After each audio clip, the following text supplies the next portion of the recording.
Farewell is a time when we say goodbye, but we also wish long, brighter, and lot more success.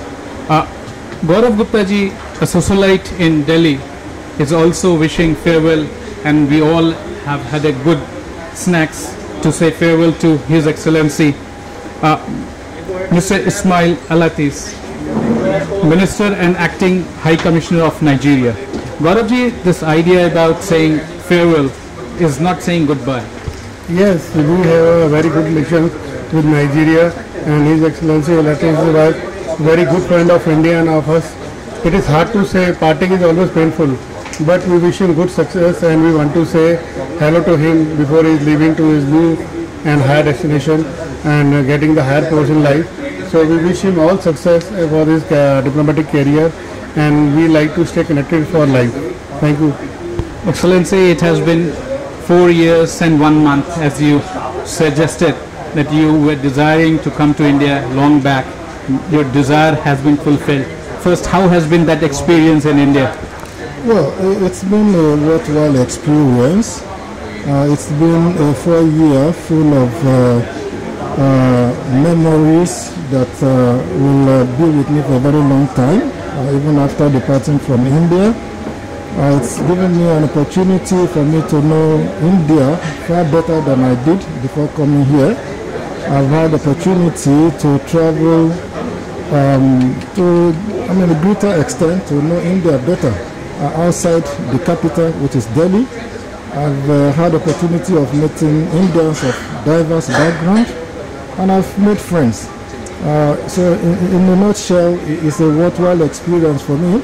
In between, I've been able to contribute a lot in bringing Nigerians and Indians together all the more than it was before I arrived here. We've been able to push the trade and economic relation between India and Nigeria further more than it was when I arrived here. So it's a worthwhile experience. That's a very positive sign that you had a very good run in India, and at the same time it has been a very good and viable success partnership between India and Nigeria. I'm told in Nigeria every second teacher is from India, and Nigeria, Indian businesses are booming. Yeah, certainly. I remember in the past, especially in the 60s and 70s, and especially in the northern part of Nigeria, we had a very great number of Indian teachers and even doctors then.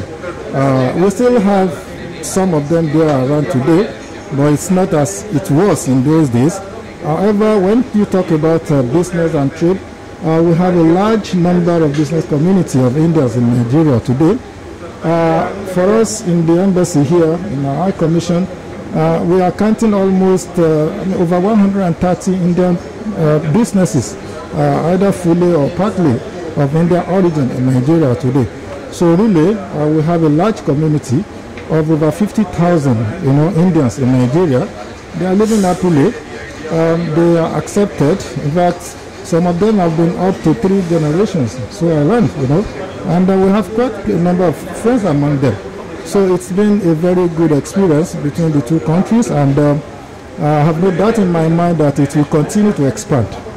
Excellency, it will be always a tough job for somebody who is coming here from Nigeria. In India, it's such a big democracy and such a vibrant country, and we are aspiring to be $5 trillion economy. What will be your message to your counterpart who will come back to India to head the Nigerian embassy here? And what will the Indians expect in Nigeria, if I may request you to speak about that as well? Well, in actual fact, I was acting High Commissioner until about 3 weeks ago, because the new High Commissioner has actually arrived. The only thing is that he's waiting to present his credentials, as it is normally done, to the Honorable President of India before he can start functioning. And since his arrival, we have discussed a lot. He has read the handing over note left by his predecessor and myself, and I've briefed him a lot, and he's eager to start working. He's hoping that by the time he will be leaving, he will also have been able to take the relation between Nigeria and India further to another level. So it will continue. So I am doing that because I know how I met it and I know how I'm living it. And I'm sure I know that everything is just set for both the officials of both sides. We just have to continue to move on, you know. The opportunities are there for us to expand our bilateral relations. And we are both set, you know, because both sides are committed to it. At government level, we have no problem. We are eager to move on. And then we are also trying to do as much as possible effort in the area of interpersonal relationship among Nigerians and Indians. In India here, especially when you travel to the interland, you discover that a number of people, you know, are not, in some area they are not very receptive to Africans, you know, because they probably don't have much information about them. So through what we call public diplomacy, we've been able to at least, you know, carry some people out of this what I would call darkness into light of the what is it today. You know, that Africans are just friends, you know, and then to let them know that there are so many Indians in Africa. Excellency, that is the reason why socialite like Gaurav Gupta ji, who has been a catalyst for the people of India and catalyst for people of Nigeria to bring them together, to bring a lot more understanding. If I may ask one question, push you a little bit when you said that taking the relationship to the next level, I assume that you're talking a lot of commerce. Can you quantify it? That will be a lot easier. Yes, yeah, because you see, as of today, the trade volume between Nigeria and India is over 20 billion already, dollars, not rupees, but dollars. So that is quite large. And when I arrived here, it was around 11 billion. So in a span of 4 years, we've been able to move from 11 to 20. That is not a joke. And then, like I said, the opportunities are there for us to expand further, to take it more and more, to deepen the relation between the two.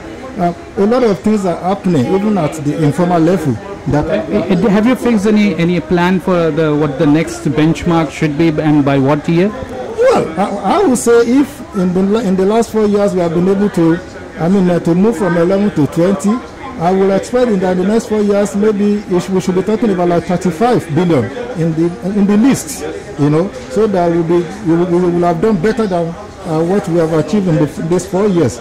So this is the kind of idea I have, and I'm sure that my colleague who is on ground and then all the officials of the High Commission, they will continue to work along this line. And of course, we always have the catalyst, like you put Mr. Gaurav and people like him. There are quite a number of individuals and groups in India that are working towards bringing the business people in Nigeria and those of India together.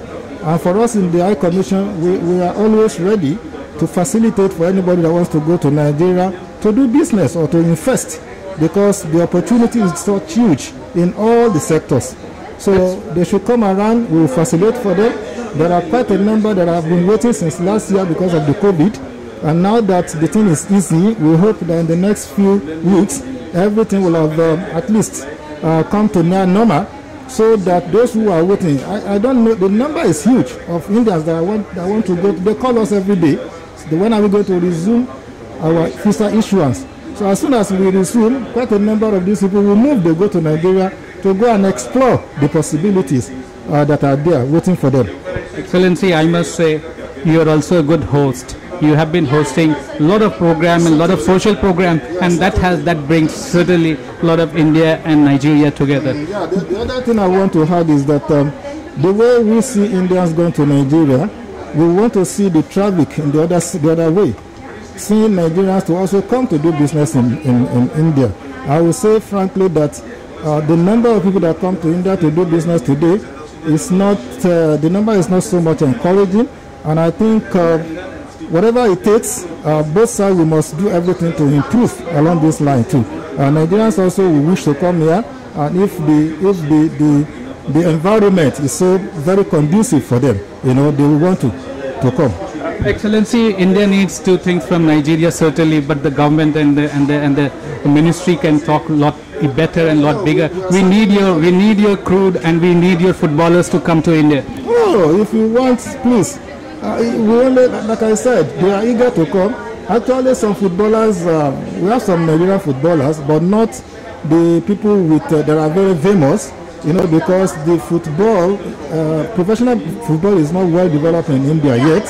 So when it is further developed than it is today, I'm sure the anglers want to go to Nigeria to recruit, because we are really talented. We are talented, footballers. We have quite a number of our youths who are into football, and they are naturally talented to play. They are all over there, as you know. They are in Europe, they are in America, everywhere, and they also want to come to India. They are not only they are not only talented, they are the world beater and they are the world best. And I must say that. Thank you for the compliment. You are very right. And so we want to see them. We want to see professional clubs rising in India too, so that they can have the benefit of having these international stars from Nigeria.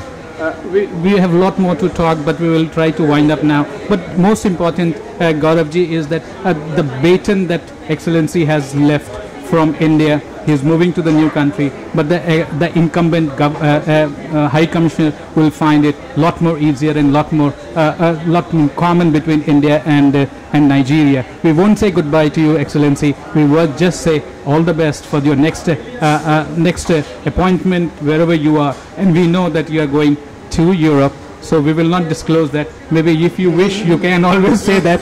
Well, I will only thank you very much, and on this note, I also want to thank my good friend, Mr. Gaurav. Like you say, he's somebody who is very free with everybody. He has contributed a lot into bringing Nigerians and Indians together, especially at this diplomatic and economic level. He is involved in so many activities that we have participated in the High Commission, and I urge him to continue along that line. And I thank him so much for the love, for the friendship, and also for this evening. I never expected that I would be having this kind of farewell. You're loved in India. So yeah, I thank you very much. That is good, and I am expecting him in Nigeria very soon, so that he can also feel the warmth and the hospitality of Nigerians too. Thank you very much. You're welcome, and we wish you all the best. Gauravji, last word for you. Excellency has been here.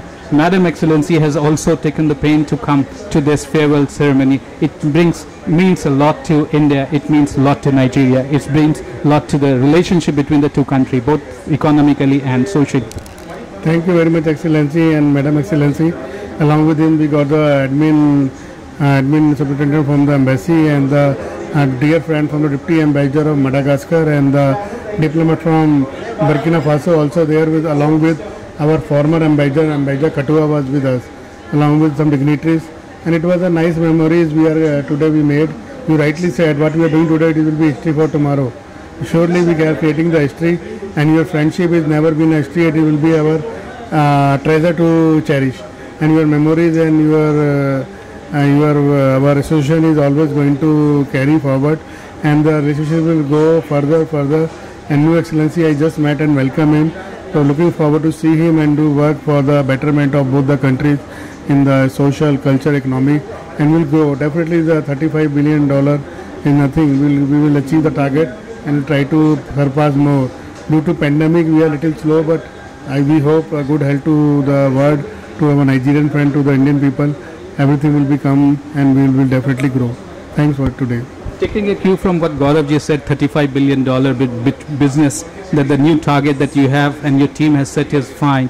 It will certainly be achievable, and Gauravji is very hopeful that with the understanding about the economy and the business in India, the Indian economy is growing. Moody has said that it is growing at 9% plus. So that means that Indian economy has already come out, and a V-shaped economy is shaping up, and the economy has already found a good foothold post-COVID, if we can say that we have left COVID on the last leg.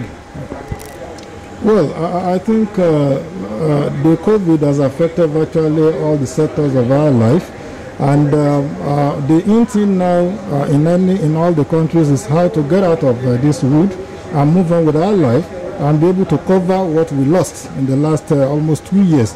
And we cannot succeed along this line except we come together, we collaborate, and I'm happy to note that Prime Minister Modi has been on the front front. Just like our own President Muhammadu Buhari, anywhere he goes, he has said it that look, we cannot do it alone. This is just humanity, this is universality. If we use this approach, certainly we are going to get to the promised land very soon. So I urge and encourage the two sides and all the international players, to just make sure that we do not lose this tempo, because everywhere you go now, you listen to the news, you discover that everywhere there are so many gatherings going on, and the issue is how do we get on, forgetting about what's the disadvantage that the pandemic has brought on humanity. We need to move on with our life. We are social, we are human, and then we must be able to reassert ourselves. And I believe that togetherness, we shall be able to get there very soon. What is more important here is that Nigeria is one of the best country among the most economically advanced country in Africa, and India is among the best and among the topmost in the big economy in Asia. As Gauravji has said, certainly $35 billion, and as Excellency has also endorsed, $35 billion is the new target between India and Nigeria in commerce. But we still request, Excellency, we need your Nigerian footballer to come back to India. We have Indian ISL, Indian Super League football in India. We envy your footballers, our friendship, and that makes us a lot more interesting and lot more cherishable. With camera person Rajesh Tripathi, Pranab Prakhar, reporting for Vision Television World.